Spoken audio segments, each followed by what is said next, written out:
So in video number 3 here of the MT-07 Adventure Build Series, we're going to be taking these beautiful yellow rims and swapping it over to this. Let's take a perfectly good MT-07, tear it apart and turn it into an adventure bike. With no damn reason at all, I think Jake is losing his mind. Yeah, you crazy in the mug. Cognito Moto has set us up with this wheel kit here. You see the crazy blue here, this was done by We Koat. Big thanks to them again as well. They've been working with us for last project, with this project. Cognito makes these wheel conversion kits. You know, a lot of this is for like older bikes they want to like convert to disc hub. As well as just bikes like mine that have cast rims and people want to switch them over. I'm sure a lot of people do it for the look of it because it is kind of a neat classic look. But in our case it's for the practicality reason. So let's talk about that real quick. Why would we even want to do this? So come back over here to our board. Look at that, it's so sweet. What the? There's a cast rim. I can do slightly better than that, hang on.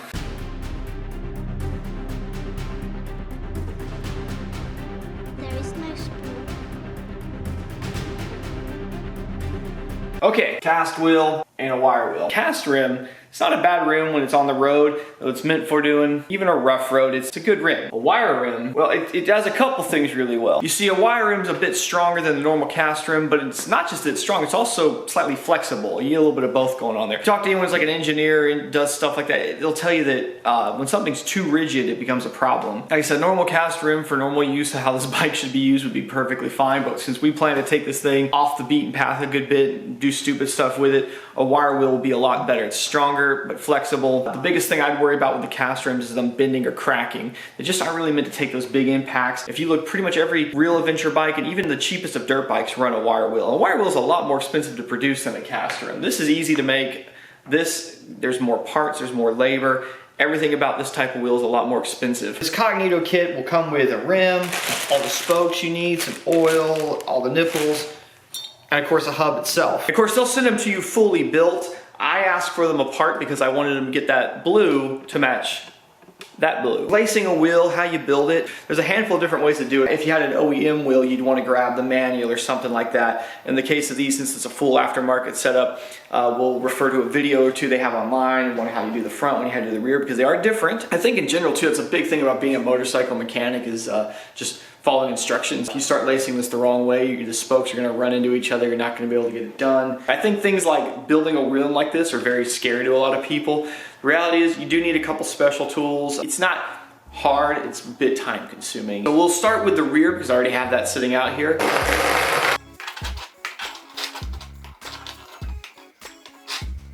Then with the provided oil, we're going to put 1 drop into each one of these. That just will act as a little bit of anti-seize, help them tighten up well. Your spokes here, you'll see there's ones that have got a hard curve in them, ones that have got a little more minor curve. So they're saying to start with those. Even if you've built a bunch of these, they're all different. I'm just following the directions on the website. So if I say something and you get confused, if I didn't explain it well, know that there's a video out there. Drop these in every other one. Going with the same spokes with the less curve, up and to the left, right? Up and to the left. And dropping them from the same angle. Once you get the first one in, you don't have to think about anything because you're just doing every other one again. So that's pretty simple. What's up? You're supposed to cross them over each other. Grab one of these spokes right here. I'm gonna bring it up and it should make sense. Like it should kind of be, you know, I mean, you can turn this around, find when it lines up, but an easy way to tell, if you take your nipple and stick it through the back side, one of them should be kind of aiming at it like this. Or if you stuck it in like, let's say another one that was up high, it's aiming the wrong way. Or it's gonna be aiming slightly down. So it's kind of only like one hole that's gonna make sense, if that makes any sense to you. So what you can do there is you can take that one, couple turns. Then what you wanna do is you can go 4 holes down for that, or skip 3 if that's easier. And you grab the next spoke on that side, and it should be like aiming that same way. It should line up. We'll just follow that around, keep doing that. 4th.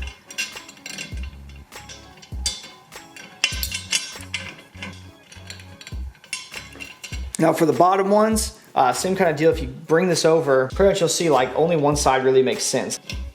Same thing as before, just skip 3, they will touch. So you gotta like Give it just a scoot and it should be all right. Stand it up, and basically we're gonna come from this side. These are the longer spokes. See, they have like a longer curve to them. That'll help them get open around these like it needs to. If it was on the inside, that would work as well.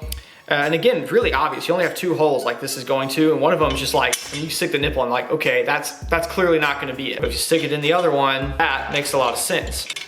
Okay.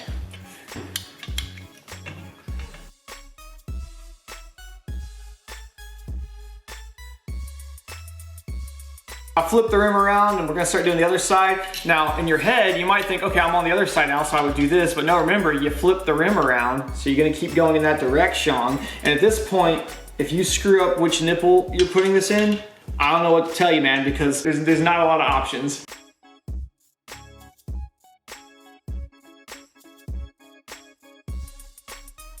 I'm just gonna go around them all and get them down to where there's like a thread showing on all of them. You don't have to do this like in any particular order. They're loose enough right now, this doesn't matter. As long as they're all even, so you have a good starting point. We moved everything up here on our truing stand, and you can see it's still really, really loose. So I took everything to where you can see one thread left on it. So obviously we need to take in a few more. I'm gonna start up here. This is where the valve stem hole is. And so the easiest thing to do is we're just gonna go to the spoke right above it. Just turn it in one turn, skip 3, and go to this one. Tighten that up the same amount. Like, don't get crazy. Don't take this in until it's touching, because you need to do this all the way around. We wanna really start this off as even as we can.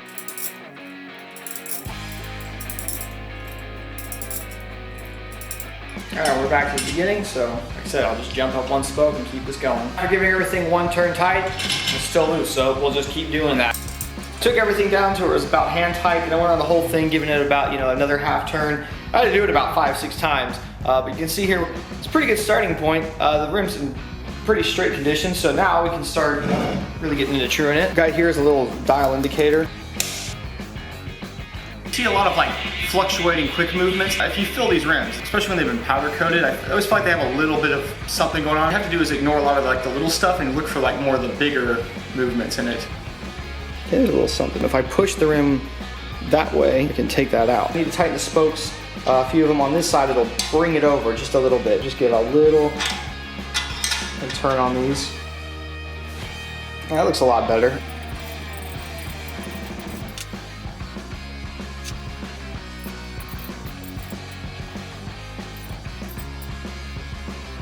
As it gets tighter and tighter, the adjustments start making like a bigger difference.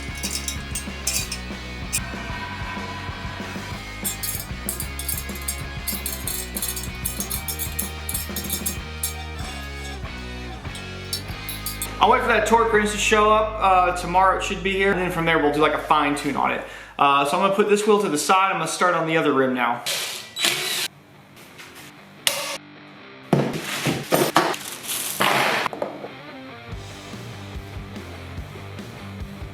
Front hub here is a little bit different because it's got this carrier for the rotors. So you need to take these off. All right, we'll put them in every other hole. The rear, what they did is you come up here and it kind of lands between them and go over to the right.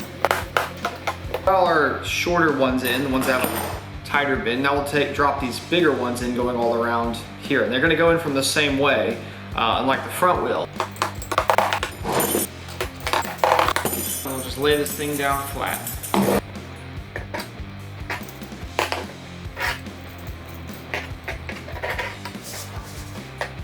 You look how every other spoke is like a longer one than a shorter one. And what those are gonna end up doing is crossing over each other. So we'll just kind of pull this one out of the way for a minute. We'll do that. Now we're gonna focus on the upper part. See how this one's the longer one and this one's shorter?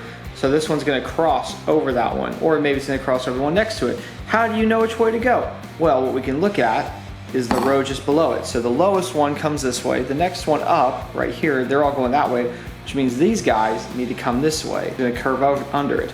The longer one, see that's why it's a little longer, gives it the gap to come under it here. And we'll just follow that pattern all the way around.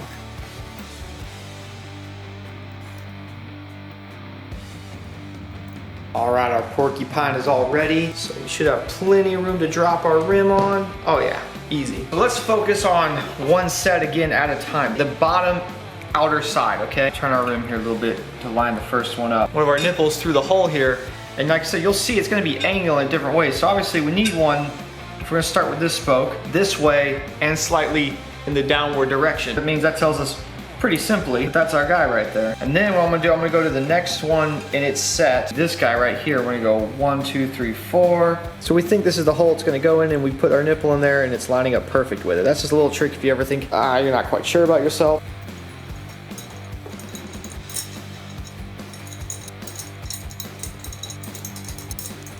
Even though we haven't trued it yet, we can go ahead and put our little carriers back on. And I don't know about you guys, but this sounds like a red Loctite situation to me. Holy, why do I always do this the first one?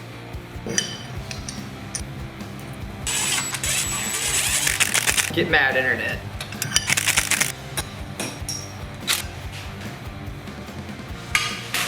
Just like the rear wheel, I'm gonna go and take these all in. There's like one thread showing. So I've brought everything in just finger tight. My little tool finally showed up with my torque wrench, so I'm gonna go around one more time, just give everything like a half turn from here. Again, just doing every 4th hole at a time.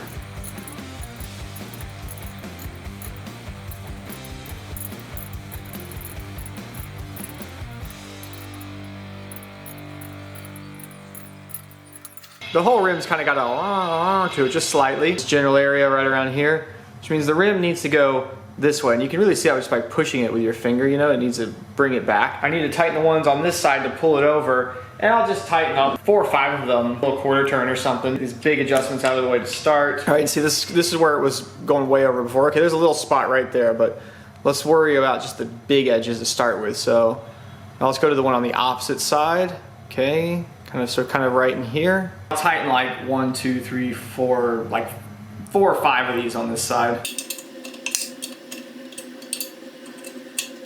And see, just by doing those big ones right there, we've gotten a lot of like the big wobble out of the wheel. Obviously there's still some bits that need to be worked on. I'll start with the most extremes, pull those in, and then just work on the other little bits. And I find too not to just stay in one spot, you know, and work all the way around. It seems like you can make issues through it. So I'll usually get a spot, then I'll flip it around and try somewhere else and flip it. You know, just kind of keep moving it.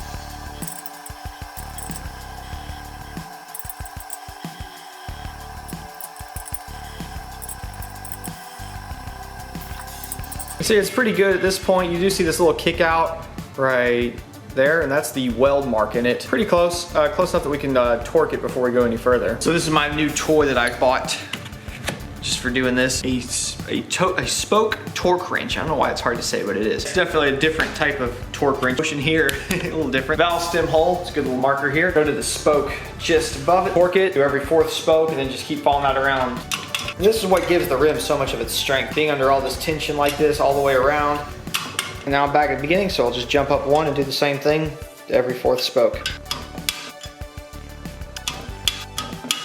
Now that we've gone through and torqued everything, we'll go ahead and give it another run through on our indicator. Still tighten them up a little bit. If it feels like you're making them super tight, then you can loosen the opposite side. It doesn't take a whole lot. I'm just basically giving like, God, I don't know, maybe like a 1/16 of a turn at this point on the 3 right next to it. And see that? It's essentially taking that out. After a few minutes, we've got where it's pretty good. The only little click you see in it's where it goes past the weld. Now this one's gonna be a little bit more tricky because there's a lot more like weird texture in the rim right here. I found like kind of a decent groove here. I've gone through and just gave it one more check on the torques. I think it looks good. Let's go to the rear one. This rim looks pretty close, so we'll go right to the torquing part. A few spots we need to work on. It's quite a bit off, but I know I can fix this.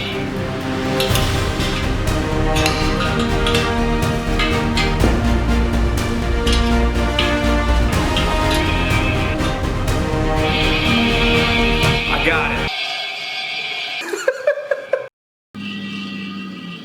So the deal is with this is there's a little bit of fluctuation still in the rim, but it's so hard to tell how much of that is actually just the powder coating, which is seeming to cause a flutter almost the entire time, as well as there's a lot of just machine marks I'm noticing in here. I mean, normally you get a spot where the weld is, but I'm also noticing just like every other 6 inches or so up the rim, you can almost see like this crease in it. I don't know if that's just a machine thing as they bend the rim around. Reality is, I guarantee you, I go stick my Motard rims on here and do the same thing. I'd go, woo! Probably need to just call it quits, call it good, you know? It's one of those things where you can just keep going and make yourself mental. get these in position. Holy sh! Man, that looks cool. Okay, that's my first time really seeing him right there in front of it. There it is, boys. We got us some proper spoked rims for off-roading adventures. I think it's been over a decade since I actually laced and trued a rim. I think the lacing of parts, it seems like that'd be the complicated bit, but I think it's the truing bit that just gets a little frustrating at times. Huge thanks to Cognito Moto for hooking us up with these rims. Obviously these hubs are amazing. They machine these there in their own place. Set them up with an Excel rim and pretty fat spokes, you know, these are very thick. And obviously we have it set up for the cush drive. I mean, this literally will just slot right in and be your factory wheel. And also, huge thanks again to We Koat for making this amazing Yamaha kind of blue here. As you can see it matching the cage. We're gonna be making these tubeless. This is something I did on the XR. You can kind of see one of the rims right here, which we did, I guess about a year ago now, we made it tubeless. It's held up. You know, I've heard a lot of people very questionable about the tubeless thing. Trust me, it's all about, I think, doing it right, taking your time. So I've got all the supplies here for doing these wheels. Be sure to leave likes and comments, all that stupid stuff that helps the YouTube algorithm and make sure other people see these videos. If you really want to help support the project, you know, be sure to go check out the Patreon where these videos come out early, slightly extended, ad-free, censor-free, you know, all the good stuff. And be sure to check out the new merch. Look at this. 4-0 Hooligan helped me make this into a shirt, so thank you, Guy. It's too funny, so I need to get, I want to get one of those for my baby. I want to get a onesie. Literally I had one job and I'm already like doing it wrong. Twice I've tried to put them right next to each other. Don't do that, don't drop one hole into another hole. It's not one of those kind of parties. In order to get the quote, you had to give your name, so I told him my name was Phil McCavity. Or is it my left or his left?